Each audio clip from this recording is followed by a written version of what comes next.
ابتسامة يعرفها النساء، وهي بين النساء قد تكون أكثر من الرجال. ابتسامة إيش؟ جائزة. لا هذه توها ما جيناها، الاستحياء ما جيناها. لا مي مجاملة.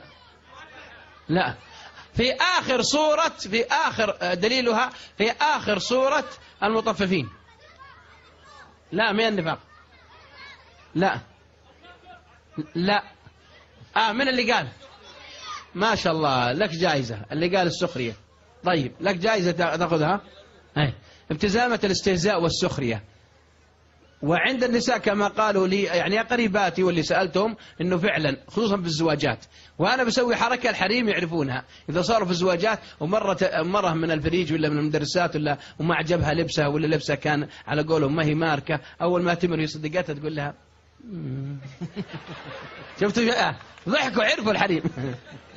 صحيح. لا ما في يقين الله يجزاك خير، شايفني حرمة أنا الله يجزاك، مع محبتنا واحترامنا لأهلنا ونسائنا وأخواتنا. صحيح هذه ابتسامة موجودة حتى بين الرجال، تلقاها في الجريدة فيما يسمونه بالكركاتير. صح ولا مو صح؟ ما يسخرون ردوا. في سخرية للأسف على مستوى الدول وعلى مستوى الأفراد. والله تعالى قال يا أيها الذين آمنوا لا يسخر قوم من قوم، بس يا رب لا، ولا نساء من نساء، يعني يا أنتم رجال لا تسخرون بعضكم ولا النساء. فوجد الآن من يستهزئ ويسخر، وخصوصا طلاب المدارس الله يهديهم ذولا، طلاب المدارس يستعربهم أنا إذا صاروا بالفصول شلون. صح ولا مو صح؟ هاي طلبة ردوا. إذا صار واحد سمين عندنا في السعودية ما أدري عندك وش يقولون، إذا صار سمين امشي طرمبة طرمبة. شو يسمونه عندكم السمين؟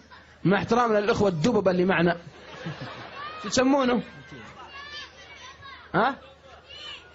هذا ما يجوز. صحيح والله سيستهزون به. وإذا صار مطوع الوليد معهم في الثانوية مطوع يستهزون، يقول مطوع حب مطوع رمى عليها سجادة.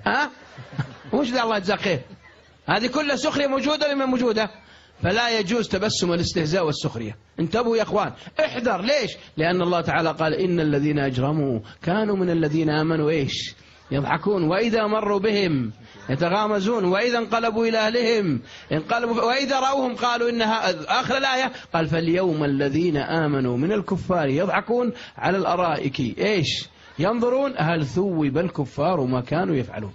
فلا سخرية ولا نستهزئ بهذه الابتسامة، فوالله وبالله وتالله قد تكون سبب بطلان العمل، نسأل الله السلامة. قولوا آمين.